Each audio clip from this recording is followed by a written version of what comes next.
하나님의 말씀 우리 보도록 하겠습니다. 하나님의 말씀 에베소서 1장입니다.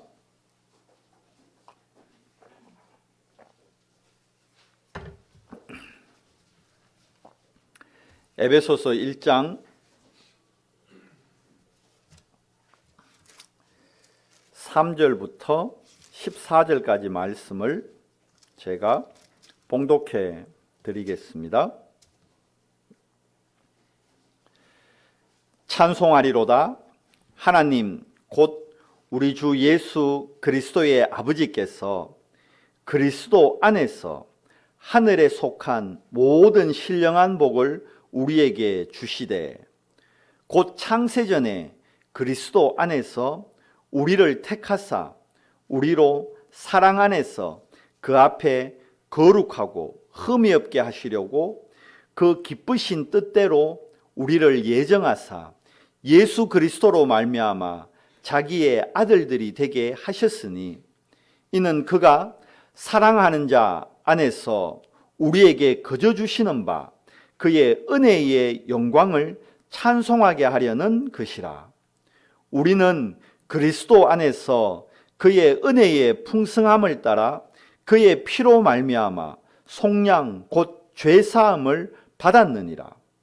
이는 그가 모든 지혜와 총명을 우리에게 넘치게 하사 그 뜻의 비밀을 우리에게 알리신 것이요 그의 기뻐하심을 따라 그리스도 안에서 때가 찬 경륜을 위하여 예정하신 것이니 하늘에 있는 것이나 땅에 있는 것이 다 그리스도 안에서 통일되게 하려 하심이라. 모든 일을 그의 뜻의 결정대로 일하시는 이의 계획을 따라 우리가 예정을 입어 그 안에서 기업이 되었으니 이는 우리가 그리스도 안에서 전부터 바라던 그의 영광의 찬송이 되게 하려 하심이라. 그 안에서 너희도 진리의 말씀 곧 너희의 구원의 복음을 듣고 그 안에서 또한 믿어 약속의 성령으로 인치심을 받았으니 이는 우리 기업의 보정이 되사 그 얻으신 것을 속량하시고 그의 영광을 찬송하게 하려 하심이라. 아멘. 우리 예배분들하고 인사하겠습니다.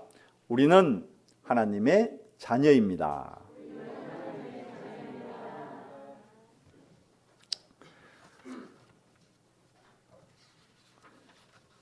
지금 전 세계가 코로나라는 큰 질병으로 몸살을 앓고 있습니다.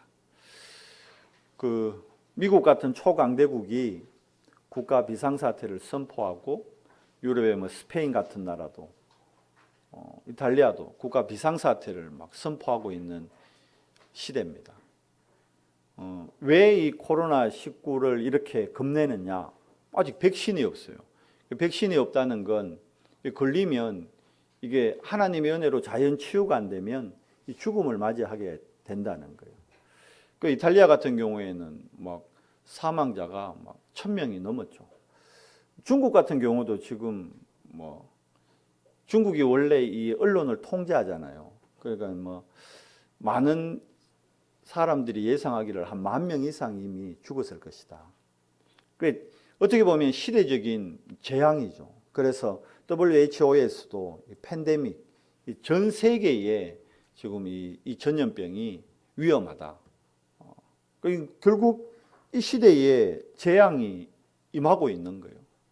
왜 그러면 이렇게 시대마다 이렇게 재앙이 임하는가? 하나님의 말씀을 우리가 바르게 알면 지금 이 시대에 왜 이렇게 재앙이 임하는지 이유를 알게 됩니다. 이 재앙이 임하게 된 데는 하나님의 허락하심이 있었어요. 바꾸고 얘기하면 하나님이 절대 주권 안에서 이 사건을 허락하셨다는 겁니다. 우리나라도 아시잖아요. 8,000명이나 되는 많은 사람들이 이 질병에 걸려 아직까지 그래도 우리나라는 100명 이하예요.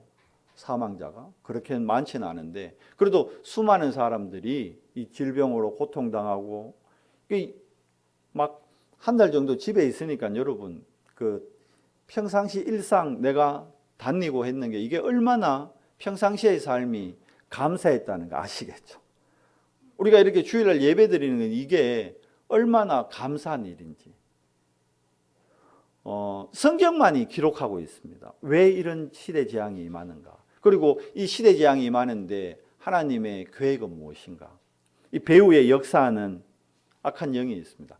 원래 인간을 하나님이 하나님의 형상대로 만드셨어요. 창세기 1장 27, 28절 말씀에 보니까 인간만 하나님의 형상대로 만드셨고 그 인간에게 5가지 놀라운 축복을 하늘의 신령한 복을 오늘 본문에도 읽었지만 주셨어요. 그런데 하나님이 인간을 창조하기 이전에 이미 악한 영이 있었어요. 성경에서 얘기하죠. 분명히 뭐라고요? 사탄이라고. 요 사탄이라는 놈이 원래는 사탄이 하나님을 찬양하던 찬양을 담당하던 천사장이었습니다. 그런데 교만해져 가지고 하나님의 나라에서 반란을 일으키죠. 쿠데타를 일으켰다가 하나님의 나라에서 쫓겨납니다. 그 얘기가 요한계시록 12장에 너무 잘 나타나고 있죠. 땅으로 떨어져서 요 놈이 하나님께 버림받고는 하나님께 버림받은 그 상처로 말미암아 하나님에 대한 상처가 가득한 거예요. 분노가 가득한 거예요. 그러고 있는 사이에 하나님이 에덴 동산을 만들고 거기 인간을 만드니까 그 인간을 넘어뜨리기 위해서 결국 창세기 3장 사건을 일으킵니다. 뱀 안에 들어가서 언약을 깨트리게 만들어버린 거죠. 하나님이 인간을 만들고 인간에게 주셨던 첫 언약이 선악을 알게 하는 나무의 열매는 너희가 먹지 마라. 이 열매를 먹는 날에는 반드시 죽게 된다. 근데 그 언약을 깨트려버린 겁니다. 그 엄밀히 얘기하면 그 창세기 3장 문제로 인간에게 재앙이 임하기 시작한 거예요. 저주가 임하기 시작한 거예요. 질병이 임하기 시작한 거예요. 그 사건 이전에는 인간은 에덴 동산을 다스리는 만물의 영장으로 살아가는 존재였습니다. 그래서 창세기 3장 문제가 우리 인생 문제의 시작점이 된 거예요. 그런데 이 창세기 3장 문제를 가져다 준 사단은 이미 영세전부터 있었어요. 그러면 엄밀히 얘기하면 영세전부터 우리를 공격하는 존재가 있었다는 거예요. 그래서 지금 이 시대에 계속적으로 재앙이 임합니다. 이 코로나 사태가 팬데믹이지만 언젠가는 이건 지나갑니다. 그렇잖아요. 우리 그 지난주 중직자 편지 보셨죠? 16세기 때부터 15세기, 17세기, 18세기, 19세기 계속 전염병이 있어요. 그래서 막 유럽에 흑사병도 올 때는 유럽 인구의 절반, 3분의 1이 죽는 일들도 있었습니다. 그러나 곧 멸망할 것 같았지만 멸망이 안 됐어요. 왜 그럴까요? 언제 지구의 끝이 온다고 성경은 분명히 답을 주고 있습니다. 마태복음 24장에 뭐라 되어 있습니까? 이 천국 복음이 땅 끝까지 전거되고 난 이후에야 끝이 오리라. 그러면 여러분 아셔야 돼요. 코로나19 때문에 암만 WHO가 팬데믹이라 얘기해도 지금 종말이 끝이 오는 건 아닙니다. 이해되세요? 지금 끝이 아니라니까요. 많은 사람들이 지금 막 지구가 끝나는 줄 알고 겁내고 있는데 지금 겁내야 될 때가 아니에요. 뭐 해야 될 때입니까? 하나님의 계획을 찾고 하나님의 인도를 받아야 될 시간표에 우리가 들어와 있는 거예요. 우리 랩런트들이 학교 안 가고 지금 약 한 2주 동안 집에 머물고 있는데 이 시간 동안 뭘 해야 될까요? 앞으로 시대를 보면서 시대의 재앙은 계속 임하게 됩니다. 이 재앙을 막을 자로 하나님이 나를 주역으로 부르셨구나. 그렇다면 이 재앙을 막을 주역으로 내가 준비해야 될 게 뭘까? 어제 핵심 메시지 때도 말씀 나왔잖아요. 우리 랩런트들 한 3가지 정도 준비해야 되는 거예요. 말씀을 정리하고 기도를 정리하고 전도를 정리하는 지금 문제고 위기지만 이게 최고의 기회입니다. 나의 미래를 준비할 수 있는 앞으로 임할 재앙을 막을 주역으로 준비되는 최고의 기회인 겁니다. 근데 세상이 하나님을 모르고 하나님을 아는 사람들도 복음을 모르니까 우왕좌왕하는 거예요. 흔들리고 있는 거예요. 이때 하나님이 우리에게 말씀을 통해서 하나님의 분명한 계획을 보여주고 있다는 거예요. 그래서 알려야 돼요. 세상 사람들에게. 교회는 다니고 있지만 하나님은 믿는데 복음을 모르는 사람들에게 알려줘야 돼요. 이 땅의 진짜 문제는 뭐냐? 코로나19가 팬데믹이고 전 세계의 재앙이고 문제인 것 같지만 이건 진짜 문제가 아니라는 거예요. 진짜 문제는 뭡니까? 이거보다 더 무서운 게 창세기 3장 문제입니다. 이거보다 더 무서운 게 창세기 6장 문제고 이보다 더 무서운 게 창세기 11장 문제예요. 이걸 세상에 알려야 되는 겁니다. 그러니까 이걸 세상에 알리고 전 세계가 이걸 이해하고 여기에 대한 대비를 할 때 이 땅의 재앙은 그때부터 치유되는 겁니다. 사라지는 겁니다.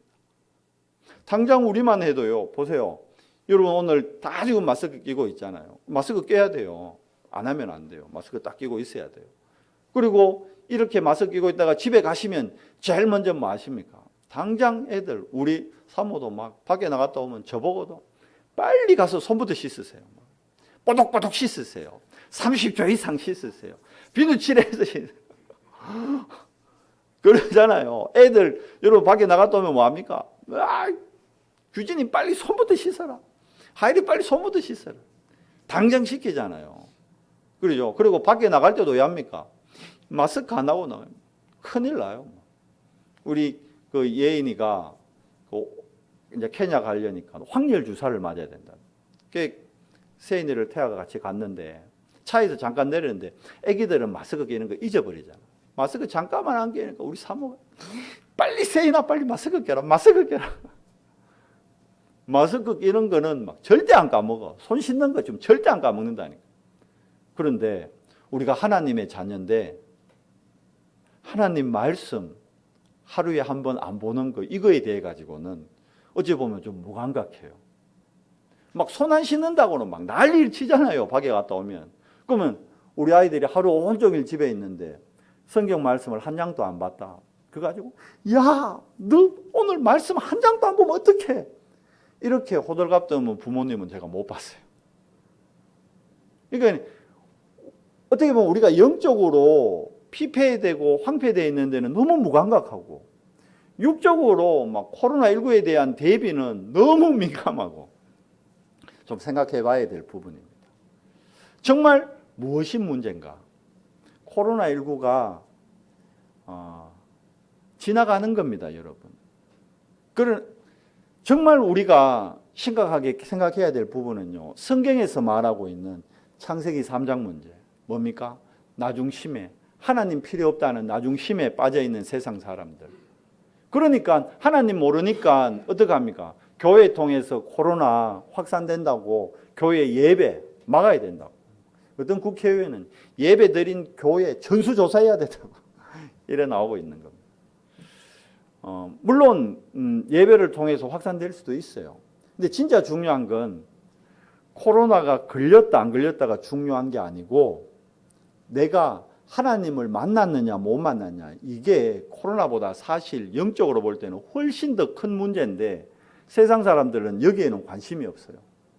그래서 이걸 알려줘야 되는 겁니다.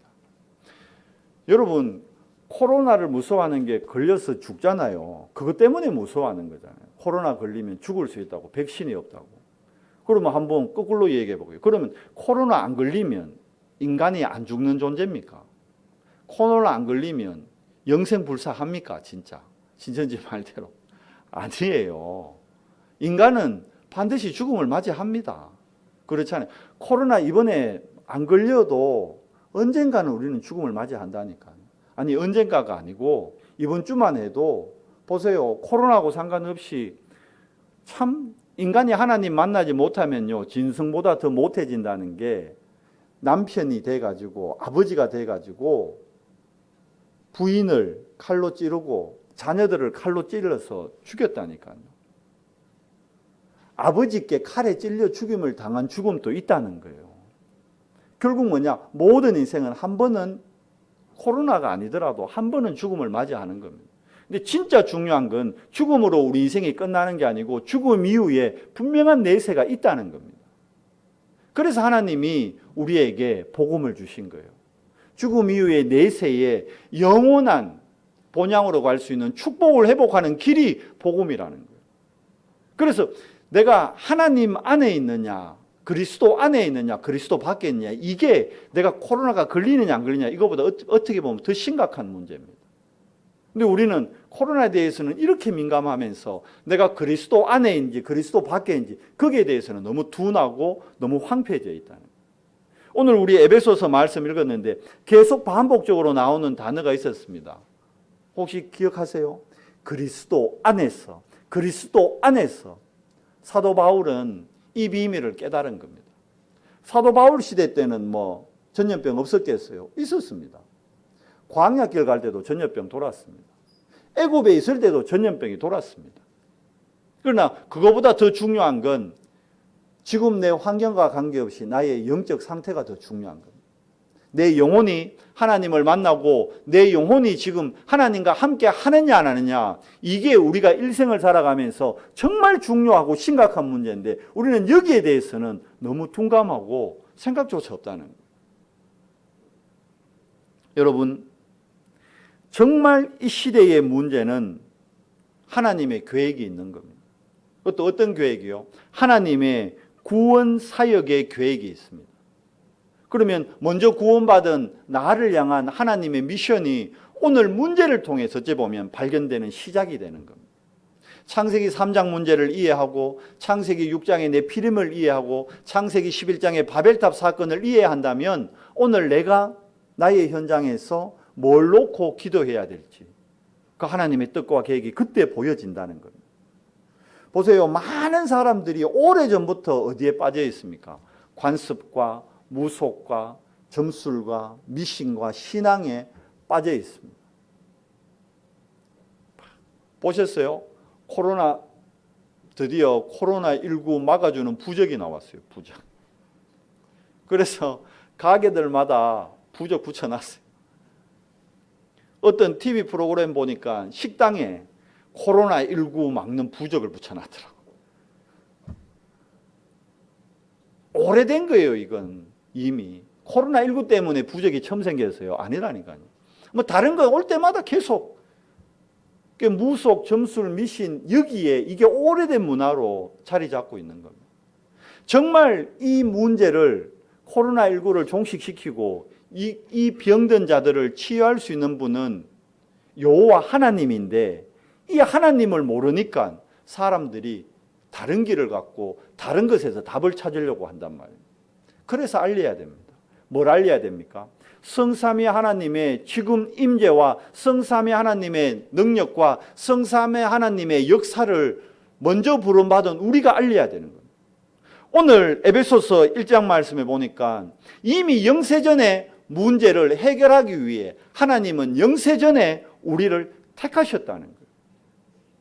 영세전에 성부 하나님이 절대 축복을 가지고 우리를 절대 축복의 정인으로 부르셨다는 거예요. 아셔야 됩니다. 여러분과 저는 코로나와 상관없이 코로나가 걸리든 안 걸리든 이것과 관계없이 물론 코로나가 안 걸리는 게 낫죠. 코로나 걸리면 병원에 입원해야 되고 가족들하고 격리돼야 되고 학교도 못 가고 예배도 2주 못 드리고 삶의 정상적인 패턴이 안 되니까 안 걸리는 게 훨씬 맞죠. 근데 설사 걸렸다 할지라도 놓치지 말아야 돼요. 나는 코로나가 걸렸지만 하나님의 성삼위 하나님의 절대 축복 속에 있는 사람이다. 이걸 놓치지 말아야 되는 거예요. 이게 더 중요하단 말입니다. 나에게 임해 있는 성삼위 하나님의 절대 축복을 모르면 코로나가 안 걸려도 그거는 불행한 거예요. 이해가 돼요? 성경 속에 7명의 렘넌트 보십시오, 여러분. 많은 사람들은 감옥에 가는 걸 흉으로 생각하고 감옥에 가는 걸 안 좋게 생각합니다. 그런데 요셉은 감옥을 갔다니까요. 그렇잖아요. 그런데 요셉은 감옥 안에 있는 거를 사도 바울 또한 보세요. 얼마나 많이 감옥에 갇히는데요. 사도 바울은 감옥에 안 갇힐 수 있는 특권도 있었어요. 로마 시민권자였기 때문에 로마 시민권을 보여주면 로마 시민권자는 로마 황제의 심판을 받지 않는 한은 적석에서 감옥으로 안 들어갑니다. 안 들어갈 수 있는데 바울은 몇 번이나 감옥 안에 들어갑니다. 남들이 흉으로 보고 남들이 이상하게 보는 곳에. 왜 그렇습니까? 그것보다 감옥 가는 것보다 더 중요한 걸 알았기 때문에. 뭐요? 성삼위 하나님의 절대 축복 속에 자기의 인생이 있고, 그렇다면 내가 감옥에 가 있는 그 시간에도 하나님의 절대 축복은 발견되고 누려질 수 있다는 걸 사도 바울은 알았다는 거예요. 요셉이 그걸 알았기 때문에 감옥 안에서 낙심을 안 하는 거예요. 노예로 팔려가는 거, 우리는 말이 쉽게 얘기하지만 그거 쉬운 일이 아닙니다. 그런데 그것 때문에 낙심하지 않았어요. 그게 문제고 그게 분명히 위기인데, 환난인데 그것 때문에 낙심 안 했어요. 다니엘과 세 친구 보세요. 포로로 잡혀갔는데 단 일순간도, 단 1분 1초도 낙심하지 않습니다. 뭘 믿습니까? 성삼위 하나님의 능력과 하나님의 절대 축복을 아는 거예요. 하나님의 절대 축복 속에 사람이라는 걸 아는 거예요. 그러니까 우상에게 절하지 않는 거예요. 풀무불 가운데 던져지는 문제가 왔는데도 낙심하지 않는 거예요. 왜? 하나님 자녀의 절대 축복을 알기 때문에. 우리 언성교회 성도님들, 이 하나님의, 성삼위 하나님의 절대 축복을 믿으시고 이 절대 축복을 놓치지 마시기 바랍니다. 이건 코로나 사태와 상관없이 나에게 임해 있는 하나님의 축복입니다. 언제 임했어요? 이미 영세전에 택하셨어요. 하나님이 여러분을 영세전에 택하셨어요. 문제와 환경과 환난과 상관없이 여러분을 택하셨어요. 자, 성삼위 하나님의 계획이 오늘 에베소서 1장 3절부터 14절까지 정확하게 나눠져 나옵니다. 자, 성부 하나님의 절대 축복 4절 말씀해 보세요. 뭐라 되어 있습니까? 창세 전에 어디 있어요? 그리스도 안에서. 또 나오죠. 그리스도 안에서. 이미 창세전에 그리스도 안에서 우리는 어떤 사람들입니까? 창세기 3장 문제에서 빠져나오도록 하나님이 택한 사람이었어요. 그러니까 하나님의 택함을 받은 사람이에요. 여러분과 저는. 이게 우리의 신분이라니까요. 그리고 4절 말씀 하에 봐요. 우리를 어떤 존재로 불렀어요? 하나님의 사랑 안에서, 하나님의 그리스도의 그 사랑 안에서 우리를 어떤 존재돼요? 거룩하고, 거룩하다는 건 뭐예요? 구별된 존재입니다. 그래서 여러분이 0.1%의 복음 가진 사람들이라는 거예요. 구별되고 어떤 사람들요? 흠이 없도록. 여러분, 우리가 흠이 없습니까? 흠이 있죠. 근데 그리스도로 말미암아 우리의 흠이, 우리의 죄가 사함을 받은 거예요. 의인이신 그리스도가 우리의 주인으로 우리 안에 우리와 함께 하심으로 우리를 그리스도로 말미암아 하나님의 뭘로 삼으셨다고요? 5절 말씀해 보세요. 우리를 예정하사 예수 그리스도로 말미암아 자기의 아들들이 되게 했다. 이건 뭡니까? 우리를 양자 삼으셨다는 거예요. 여러분과 제가, 여러분 하나님의 양자예요. 양자. 이게 뭐예요? 하나님의 축복을 그대로 물려받을 자라는 거예요. 별로 감동 안 되죠. 비유를 바꿔 하면 당장 감동될 건데, 우리 여준이를 삼성 이재용 회장의 양자 삼았다. 당장 느낌 오죠. 그죠?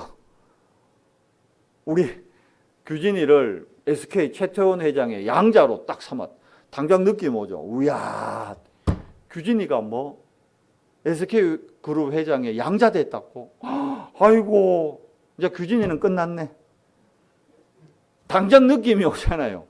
거기에 대해서는 우리가 당장 느낌이 오는데, 하나님의 양자 됐다는 데는 별다른 감동이 없어.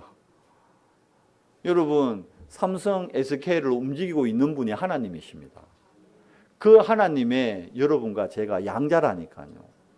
무엇을 더 받고 무엇을 더 얻어야 됩니까? 우리는 하늘과 땅의 신령한 모든 복을 이미 다 받은 사람들. 어디 안에서? 그리스도 안에서. 그래서 오늘 이 예배를 통해 다시 확인하는 겁니다. 내가 어디 있는가? 여러분과 저는 지금 어디 있습니까? 그리스도 안에 있습니다. 아멘? 그리스도 안에 있다고 생각되는 분은 아멘 하십시오. 그리스도 안에 있습니까? 그렇습니다. 여러분과 저는 그리스도 안에 있습니다. 오늘 이곳에 함께 예배 못하지만 지금 인터넷으로 예배하는 많은 우리 성도님들이 있는 그 현장에서도 아멘 하십시오. 여러분은 지금 이곳에 함께 하지 못하지만 여러분은 그리스도 안에 있습니다. 아멘? 마찬가지입니다. 그 정도 축복이 아닙니다. 하나님이 우리에게 아무런 조건 없이 6절 말씀해 봐요. 은혜로 우리에게 뭘 주셨습니까? 복음을 주셨어요. 복음은 뭡니까? 우리 인생의 과거, 현재, 미래 모든 문제의 해답입니다. 답안지를 주셨다니까요. 지금 이제 막 아이들 학교가 그 수업이 자꾸 미뤄지니까 제일 곤란하고 걱정되는 거죠. 고3들이요, 고3들. 뭐 수업 일수가 줄어들고 이러면 막 수능 일정도 바뀌어야 되나 안 되나 이래 걱정하는데, 고3들이 수능을 왜 걱정합니까? 시험을 봐야 되니까. 근데 수능 시험지에 답안지를 내가 탁 알고 있다, 갖고 있다. 수능이 뭐 미뤄지든 앞당겨지든 걱정될 거 있어요, 없어요? 걱정될 거 없는 거예요. 맞잖아요. 뭐 땡겨지든 뒤로 가든 내가 답을 다 알고 있다면 문제 안 되잖아요. 하나님은 여러분과 저에게 복음이라는 우리 인생의 답안지를 이미 주셨어요. 과거 문제에 속지 마십시오. 미래 문제 아직 오지도 않았는데 미리 땡겨서 염려하지 마십시오. 그래서 속는 겁니다. 우리가 복음이 희미해지고 복음을 놓치면, 언약을 놓치면 틀린 걸 다른 거에 집착하게 되고 속게 되는 거예요. 정치인들이 왜 저렇게 막 교회에 틀린 얘기를 합니까? 복음 모르니까 틀린 얘기 할 수밖에 없는 거예요. 복음 모르니까 다른 거를 강조할 수밖에 없는 거예요. 여러분, 우리가 복음을 하나님의 선물로 받았다는 건 우리 인생의 과거, 현재, 미래의 모든 답을 받은 겁니다. 믿어지십니까? 아멘입니다. 하나님이 우리를 완벽한 존재로 택하셨다는 거예요. 창세기 50장에서 우리 봤잖아요. 하나님의 선, 그 하나님의 선이 뭐였습니까? 십자가 사건이었거든요. 우리는 창세기 3장 문제로 죽어서 지옥 갈 수밖에 없는 신분인데 그리스도께서 우리를 대신해서 십자가에서 죽으심으로 하나님의 선을 우리에게 나타내신 거예요. 우리는 살아가면서 악을 행할 수밖에 없는 존재인데 하나님은 우리의 그 악을 다 선으로 바꾸십니다. 뭘 통해서요? 십자가 사건을 통해서. 그래서 성부 하나님이 말씀으로 약속하신 겁니다. 창세기 3장 문제가 생기자마자 창세기 3장 15절에 여자의 후손을 보내서 뭘 하겠다? 사단의 권세를 꺾어버리겠다. 뱀의 머리를 상하게 하겠다. 창세기 3장 문제를 해결할 여자의 후손을 보내겠다. 예수 그리스도를 보내겠다는 그 말씀대로 그 말씀이 성취됐어요. 언제요? 2020년 전에. 어디에요? 이스라엘 땅에. 좀 더 세밀히 하면 어디에요? 베들레헴에 성취된 겁니다. 그래서 2020년 전에 예수 그리스도가 말씀 성취의 주역으로 베들레헴에, 그것도 마구간에 말 교유에 나신 겁니다. 그러나 그분은 말씀 성취의 주인공으로 오신 분입니다. 뭘 이루셔야 됩니까? 하나님의 선. 왜요? 악에 빠져 있는, 악에 인도받는, 악으로만 인도받는 우리를 하나님의 선으로 바꾸는 중보자로 오셨기 때문에.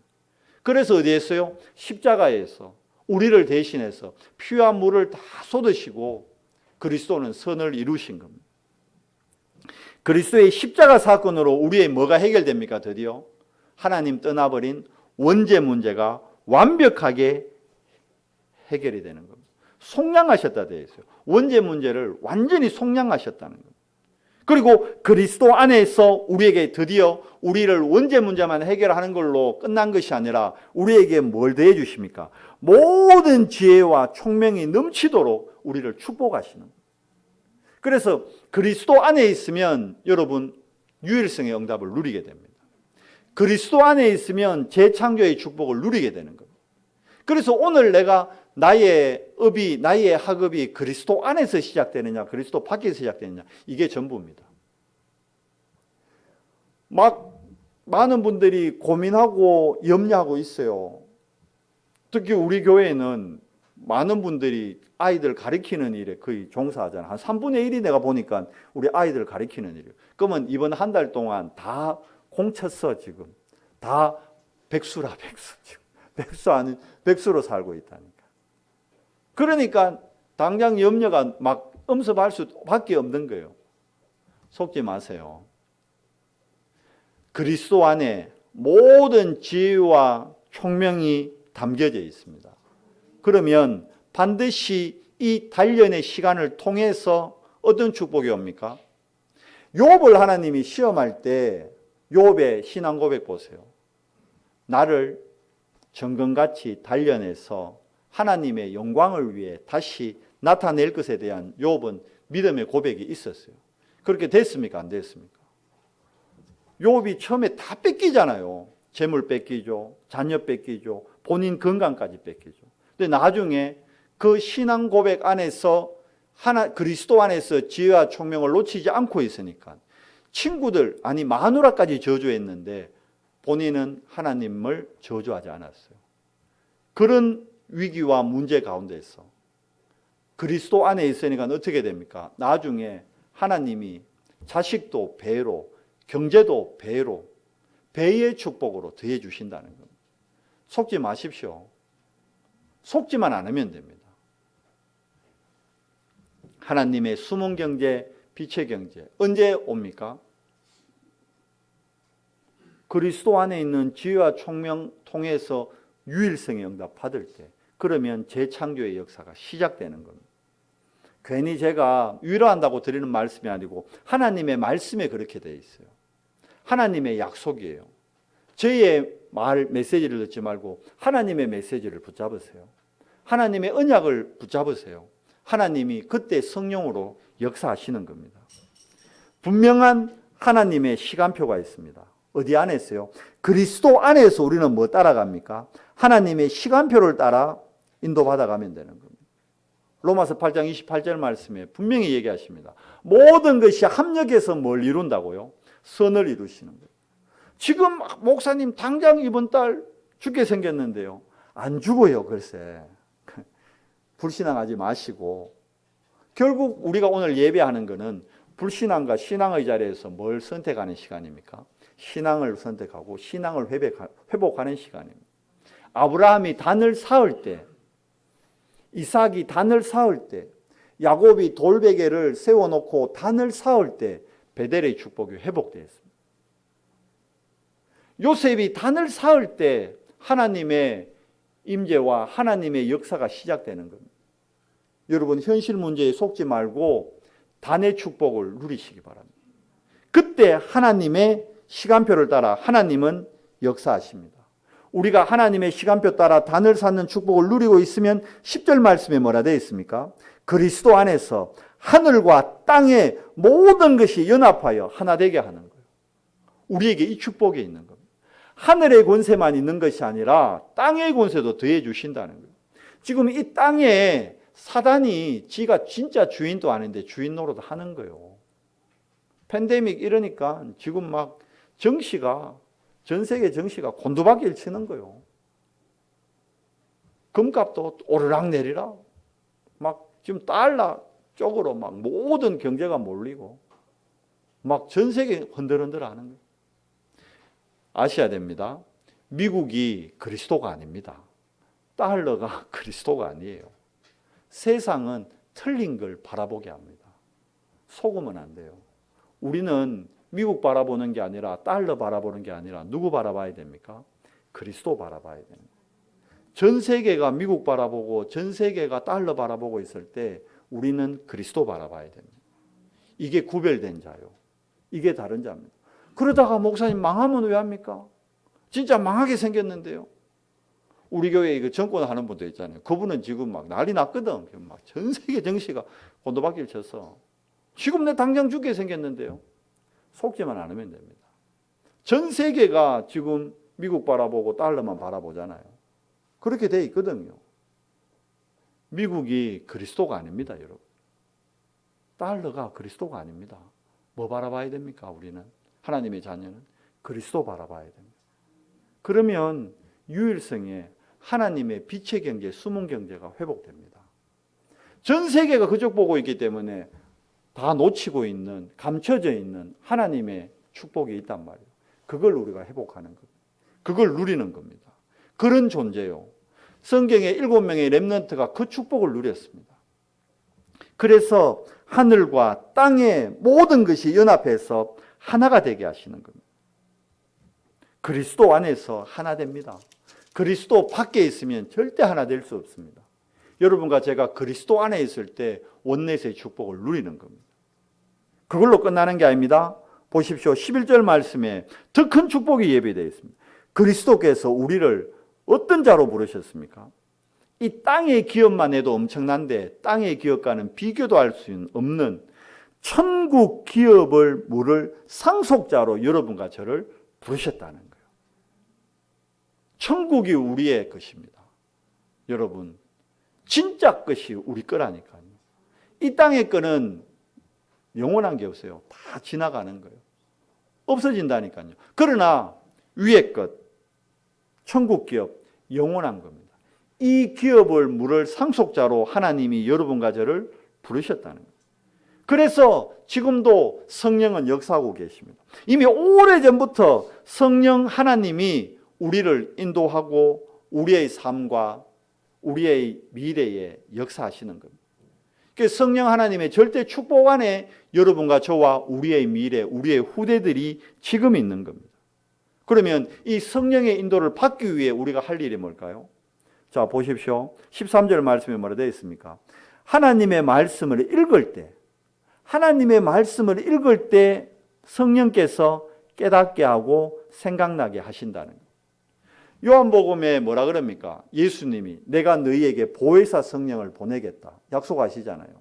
나는 이제 아버지께 가야 되니 내가 너희를 진짜 이리들에게 보내는 양떼와 같다. 그래서 내가 너희를 그냥 보낼 수 없기 때문에 보혜사 성령을 너희에게 보내주겠다. 그래서 뭐 따라가라는 거예요? 성령의 인도 따라가라는 거예요. 성령의 인도 따라가는 가장 빠른 길이 뭐라고요? 여러분, 말씀 안에 있습니다. 어떤 걸 선택해야 되는 중요한 상황이 오면요, 물론 저하고 상의하는 것도 있지만 제가 거기에 대해 전문가가 아니잖아요. 어떻게 따라가면 될까요? 하나님의 음성 따라갑니다. 그 답이 어디에 있을까요? 하나님의 말씀이 성경에 있습니다. 그래서 이 말씀을 읽을 때 성령께서 깨닫게 하고 생각나게 하시는 겁니다.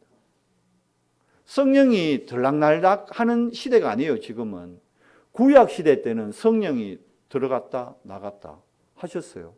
그리고 악령은 지금도 들락날락해요. 그런데 예수 그리스도로 말미암아 예수 그리스도가 우리 안에 한 번 들어오시면 기분 좋을 때 안에 계시다가 기분 나쁘면 나가시고, 예수님이 그런 게 아니에요.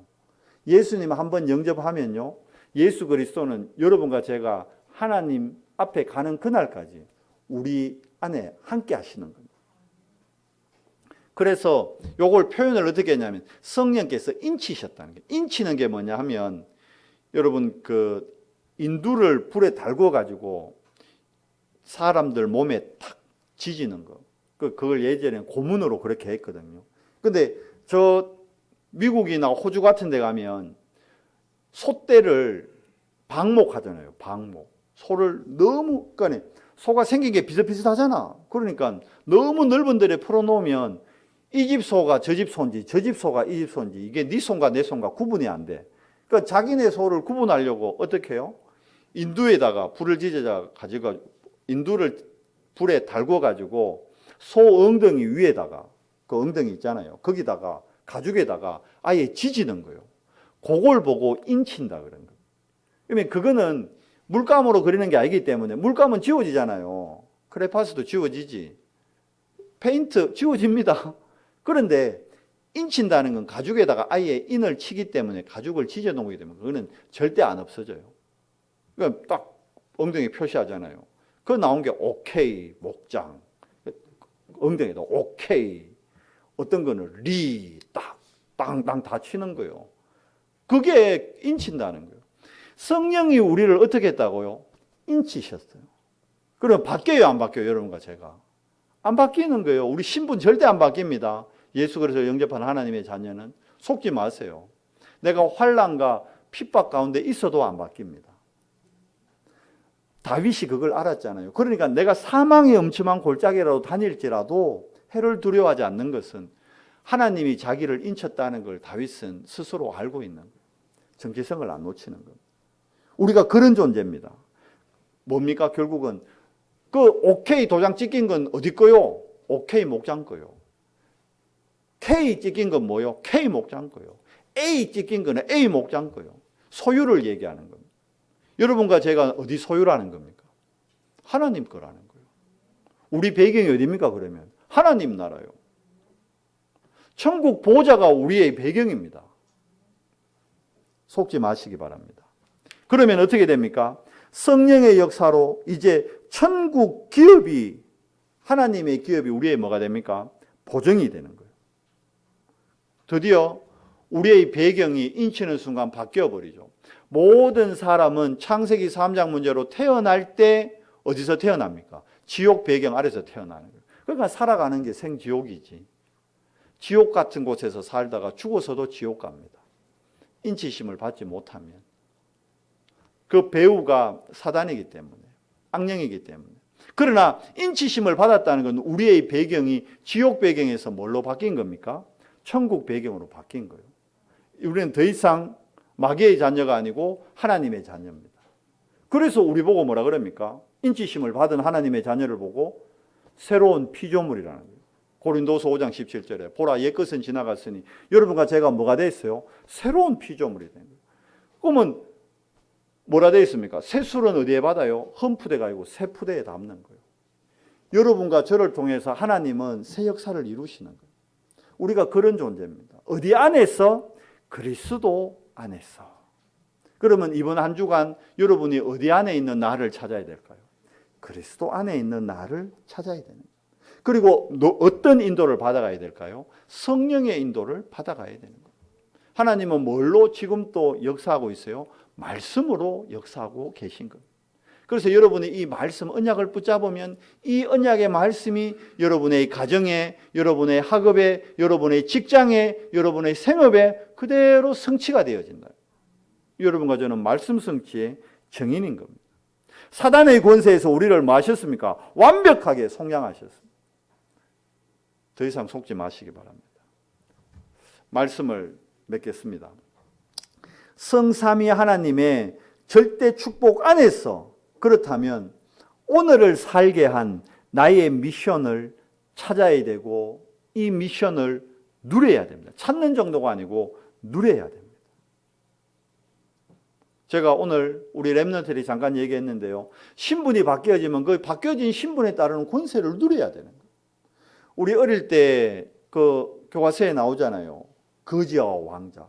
왕자고 거지가 신분이 옷 바꿔 입고 신분이 바뀌어서 생긴 게 똑같다 보니까. 근데 내가 왕자가 됐는데도 왕자라는 신분을 모르면 옛날 버릇 나와가지고 계속 깡통 들고 다니면서 얻어먹는 거예요. 그리고 왕자가 깡통 들고 다니면서 얻어먹으면 돼요, 안 돼요? 그걸 보고 뭐라 그래요? 격에 안 막는 거라 그러잖아요. 맞잖아요. 아까 얘기했잖아요. 여준이가 삼성그룹의 양자가 됐는데 여주이가 서울역 앞에 가서 깡통 들고 아유, 내 좀 먹을 거 왜 될까요? 삼성그룹 비서실에서 당장 와가 잡아갑니다. 이러시면 안 됩니다. 여기서 이러시면 안 됩니다. 왜 드라마 같은 거 못 봤어요? 아가씨 여기서 이러시면 안 됩니다. 데려가잖아. 신분이 지금 아니라니까. 맞잖아요. 신분이 지금 양자가, 삼성그룹 양자가 됐는데 지금 깡통 들고 서울역에서 먹을 거 구걸하러 다닌다. 그 신분에 안 맞는 거예요. 그래서 우리 신분이 지금 바뀌었는데 우리가 지금 깡통 들고 하나님 앞에 나가가 되겠습니까? 아닌 거예요. 속는 거예요. 모르는 겁니다. 그 누림을 못 누리는 거죠. 신분에 따른 권세를 모르니까.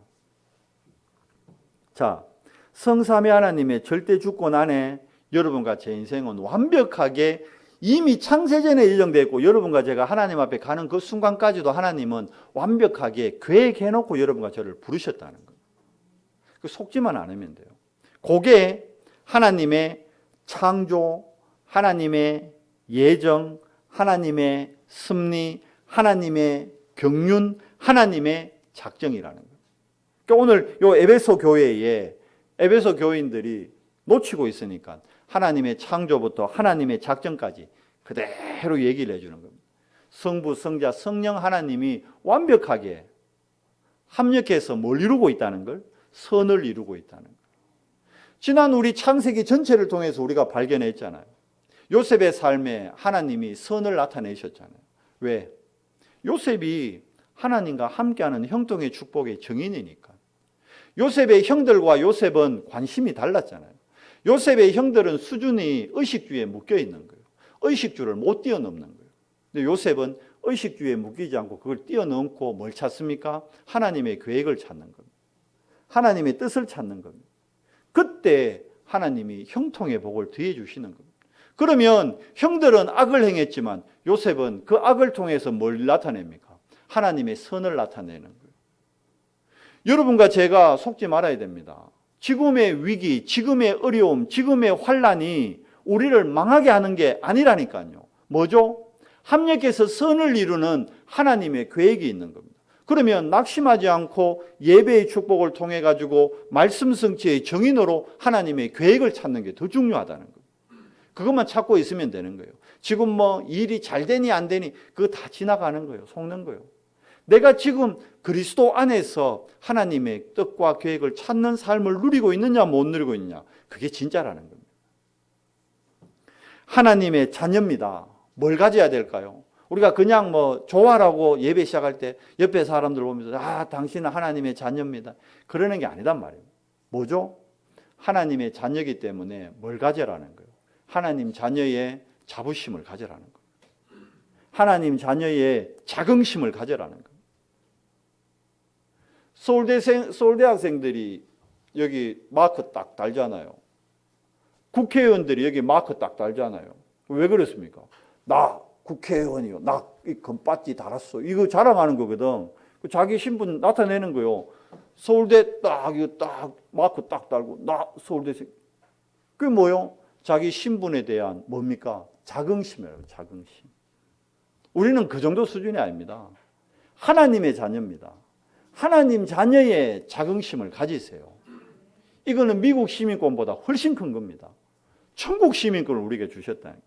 바울이 이걸 깨달으니까 로마 시민권 이건 배설물과 같은 거다. 이건 똥 같은 거다. 그렇게까지 얘기했단 말이에요. 그 시대의 로마 시민권은 지금의 미국 시민권하고 비교 안 될 정도로 파워 있는 겁니다. 대단한 겁니다. 그런데 그걸 배설물같이 여겼다는 거예요. 왜? 천국 시민권, 거기에 대한 자긍심이 바울은 훨씬 컸습니다. 그러니까 감옥 들어가는 거 아무 문제 안 되는 거예요. 이해돼요? 성삼위 하나님의 절대 교회가 축복이 더 크니까 그걸 누리는 겁니다. 감옥 안에서 누리는 겁니다. 곤장을 맞으면 매 안 맞아도 되는데 매를 맞았다니까요. 뭐 때문에? 그리스도 안에서 합력해서 이루시는 하나님의 선을 알았기 때문에. 하나님 자녀로서 자부심, 자긍심, 그리고 자존심 지키죠. 자존심. 유 목사님은 뭐 이래 어디 가면 물건 많이 사면 할인권 주잖아요. 할인권도 안 쓴대. 전 좀 부끄럽더라고. 난 가서 막 할인권 달라 그랬거든. 이거 몇 프로 할인됩니까? 20%, 30%짜리 없어요. 난 막 그러는데. 전도자는 그 정도 돼야 된다는 거예요. 아니, 할인권 필요 없습니다. 내 돈 주고 내가 산다. 그 정도 자존심 가져라는 겁니다. 실질적으로. 하나님 자녀의 그게 진짜 참 멋입니다. 하나님이 우리 아버지라니까요. 하나님이 아빠라니까요. 아빠 할 때는 뭡니까? 믿음이 고백되는 거예요. 맞잖아요. 아저씨 이건 뭐요? 믿음 고백이 아닌 거예요. 근데 우리 아이들이 하나님을 보고 아저씨 이러면 되겠어요? 왜야 될까요? 하나님을 보고 아빠라 부를 수 있어야 된다. 그때 자존심, 자긍심, 자부심이 실제로 회복되는 겁니다. 뭘 깨달아야 됩니까? 영적 정체성을 놓치지 말아야 된다. 내가 누구냐? 나는 하나님을 아빠라 부를 수 있는 하나님의 자녀다. 코로나 사태가 아무리 뭐라 해봐라. 내가 예배의 축복을 놓치나. 속지 마시기 바랍니다. 속으면 안 돼요. 코로나니까 예배도 안 드리고. 못 모일 수가 있어요. 환자가 나오면. 그러나 내가 있는 처소에서 예배의 축복만큼은 놓치지 마시기 바랍니다. 그게 나의 영적 정체성을 확인하는 길입니다. 그러면 어떤 응답이 옵니까? 우리가 영적 서밋의 축복을 누립니다. 영적 서밋의 축복을 누리면 기능, 문화 다 바꾸는 기능 서밋, 문화 서밋은 덤으로 따라오게 되어 있습니다. 여러분과 제가 이 축복 속에 있습니다. 지금 한국이 전 세계가 코로나로 위축되고 이걸 위기다 그러고 시기라 그러고 환란이라 생각하는데 맞습니다. 그러나 우리는 다른 눈으로 봐야 됩니다.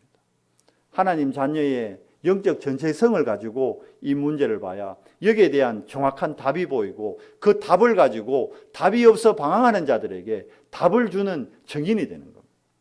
하나님이 여러분과 저를 증인으로 부르셨습니다. 이번 한 주간 동안도 증인의 삶을 누리는 우리 언성교회 지체들 되시기를 예수 그리스도 이름으로 축복합니다. 하나님 감사합니다. 전 세계가 코로나19 사태로 몸살을 안고 불안과 염려와 불신앙을 향해 나아가는 이때에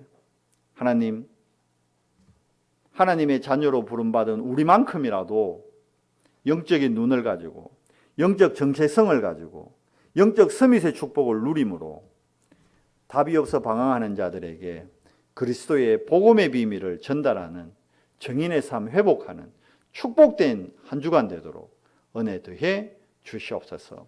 우리 예배 함께하지 못하고 인터넷으로 예배하는 그 초소에도 하나님 정말 성령께서 역사하시사 영적 정체성들이 회복되어지고 영적 서밋의 축복을 이번 한 주간 동안 오롯이 누릴 수 있도록 은혜 더해 주시옵소서.